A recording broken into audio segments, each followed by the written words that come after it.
Morning student, आज हम पढ़ेंगे क्लास 11th के अकाउंट्स में चैप्टर 3.2 वित्तीय विवरण, समायोजन, फाइनेंशियल स्टेटमेंट एंड एडजस्टमेंट।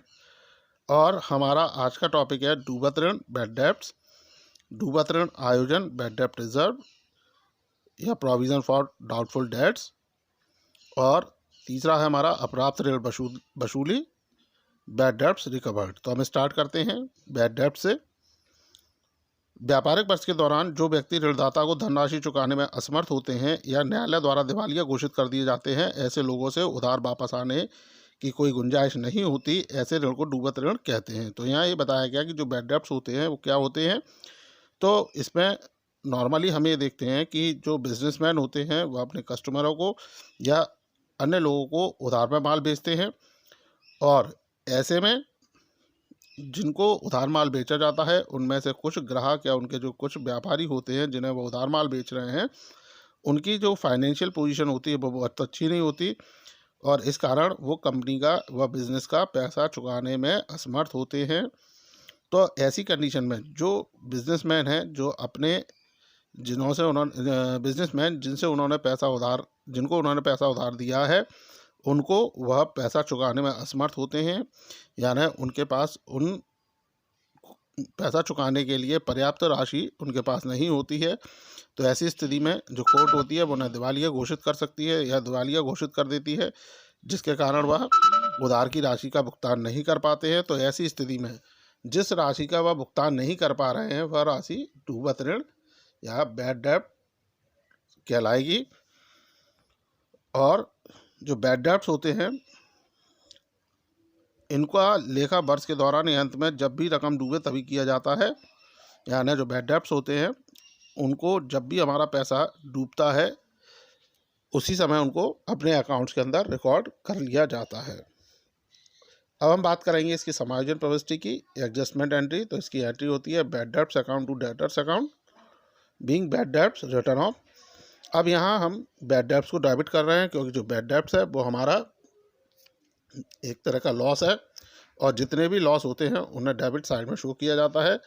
दूसरा, डेटर्स अकाउंट को यहाँ क्रेडिट करते हैं क्योंकि जो हमारे डेटर्स हैं, जो हमारे देनदार हैं, जो डेटर्स होते हैं वो असेट्स होती है, और असेट्स इंक्रीज़ होने पर डेबिट और डिक्रीज़ होने पर क्रेडिट की जाती है, क्योंकि जब वो पैसा डूबेगा तो ऐसी स्थिति में जो हमारे डेटर्स हैं वो कम हो जाएंगे। तो इस कारण यहाँ डेटर्स को हमें क्रेडिट साइड में शो करना है। तो हमारी जो एंट्री होगी वो bad debts to debtors account होगी। अब हम इसमें पढ़ते हैं कि जो हमारा बैड डेब्ट्स है उसको अपने फाइनल अकाउंट में कैसे रिकॉर्ड करना है। तो जो हमारे बैड डेब्ट्स होते हैं उनको हम प्रॉफिट एंड लॉस अकाउंट के डेबिट साइड में इंडिविजुअल फॉर्म में शो करते हैं। यानी जो बैड डेब्ट्स को हमारा जो व्यापार जो लाभानी खाता होता है उसके अंदर उसे हम डेबिट साइड में शो कर देते हैं, और साथ ही से बैलेंस शीट के एसेट साइड में जो हमारे डेटर्स होते हैं, देनदार होते हैं, उनमें से इन्हें घटाकर लिखा जाता है। अब इसके संबंध में कुछ महत्वपूर्ण बात हम यहाँ याद पढ़ते हैं।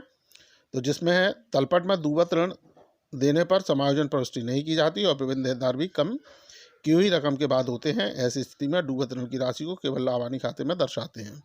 तो जो हमारा बैड डेब्ट्स होता है यदि वो हमें ट्रायल बैलेंस में दिया है तो ऐसी कंडीशन में फिर उसकी हमें दो जगह एंट्री करने की आवश्यकता नहीं है, यानी उसके हमें बैलेंस शीट में लिखने की आवश्यकता नहीं होती। इसे केवल हम डेबिट साइड में लाभानी खाते के डेबिट साइड में ही शो करते हैं।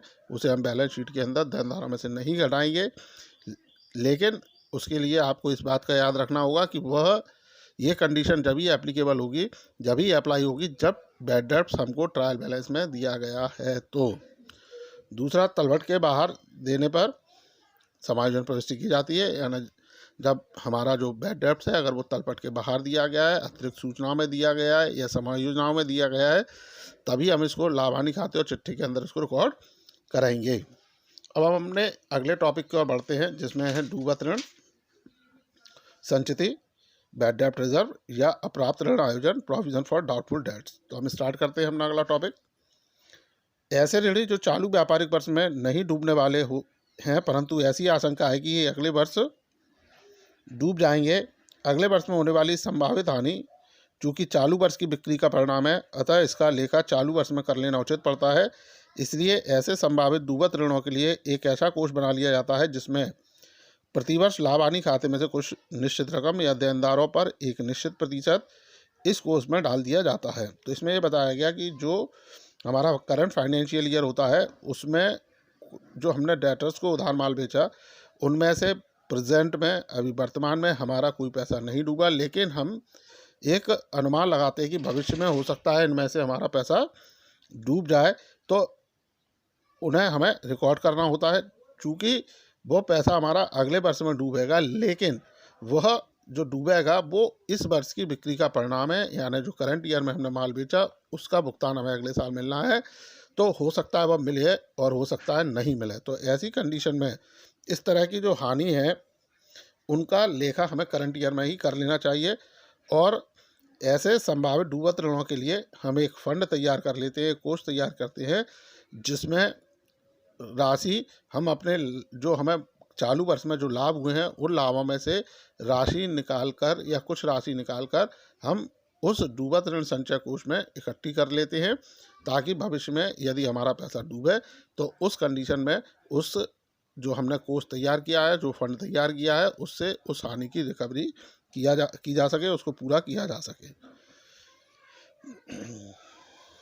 और ये जो प्रतिवर्ष जो हम इसमें जो राशि डालते हैं या जो प्रतिवर्ष लाभ हानि खाते में से कुछ निश्चित रकम देनदारों पर एक निश्चित प्रतिशत इस कोष में डाल दिया जाता है। इस कोष को डूबत ऋण संचिति या डूबत ऋण कोष कहते हैं। तो इसमें ये बताया गया कि जो हर साल हम अपने जो लाभ हमें हो रहे हैं बिजनेस में, जो हमको प्रॉफिट होते हैं, उन प्रॉफिट्स में से जब हम एक निश्चित राशि या देनदारों पर एक निश्चित प्रतिशत राशि निकालकर जब हम उस कोष में डालते हैं, उस फंड में ट्रांसफ़र कर देते हैं, तो वो हमारा बैड डेब्ट रिजर्व कहलाता है। बैड डेब्ट रिजर्व निकालने के लिए दो विधियां हैं, यानी डूबत ऋण संचिति की गणना करने की दो विधियां हैं, जिनमें एक है प्रतिशत विधि परसेंटेज मेथड और दूसरा है विश्लेषण विधि एनालिसिस मेथड। इसकी हम शॉर्ट में जानकारी पढ़ लेते हैं।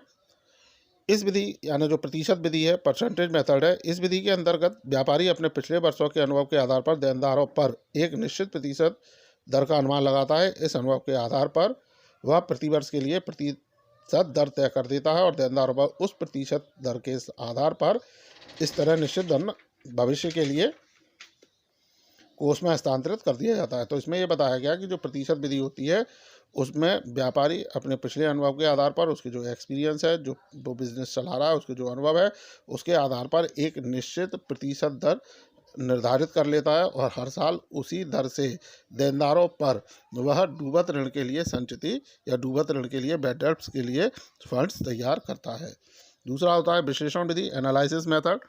तो इस विधि के अंतर्गत व्यापारी कुल देनदारों की सूची बनाता है और अपने अनुभव के आधार पर उनका एक अच्छा ऋणी, डूबत ऋणी तथा संभावित डूबत ऋणी की सूची बनाता है। इस प्रकार विश्लेषण एवं अध्ययन के आधार पर संभावित डूबत ऋणियों की सूची बनाकर उनका जोड़ लगाकर संभावित डूबत ऋण की रकम तय करता है। तो इसमें क्या होता है एनालिसिस मेथड में कि जो व्यापारी है, जो बिजनेसमैन होते हैं, वह अपने टोटल डेटर्स की एक लिस्ट बनाते हैं जिसको वो 3 पार्ट में डिवाइड कर देते हैं। अच्छे ऋणी गुड डेटर्स, डूबत ऋणी बैड डेटर्स और संभावित डूबत ऋणी यानी वही डाउटफुल डेटर्स।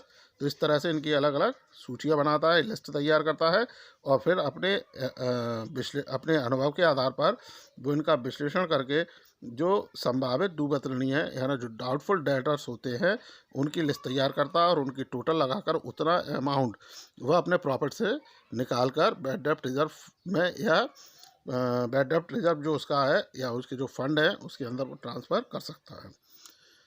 अब हम बात करेंगे इसी क्रम में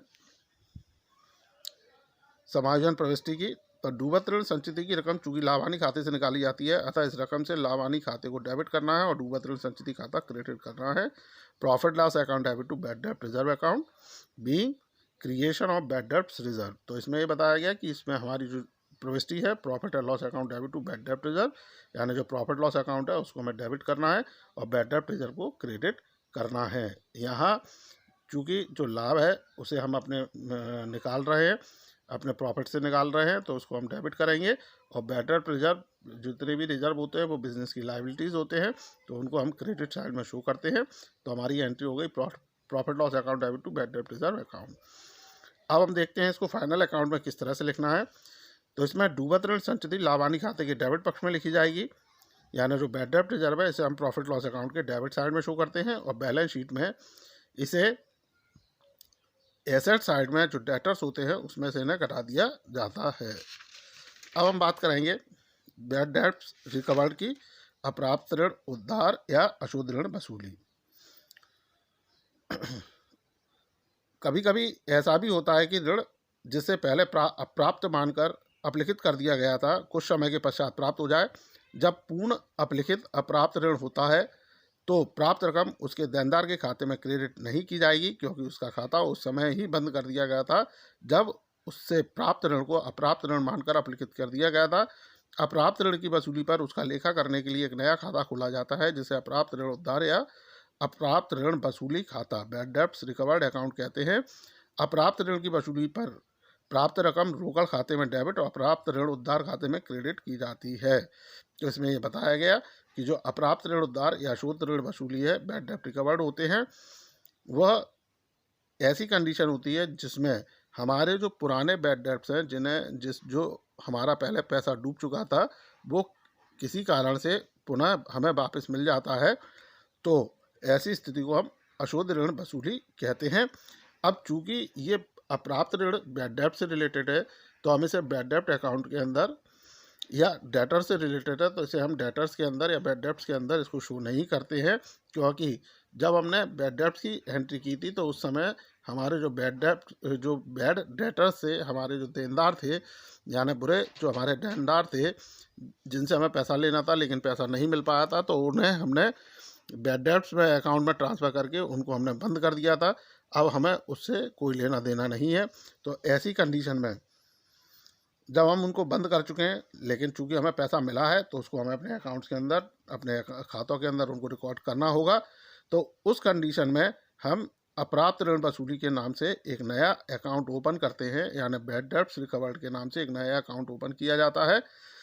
और इस जो अप्राप्त ऋण की जब हमें बैड डेब्ट्स रिकवर्ड होते हैं तो उस समय हमारा जो कैश अकाउंट है उसको हम डेबिट करते हैं और जो बैड डेब्ट्स रिकवर्ड अकाउंट होता है उसको क्रेडिट किया जाता है।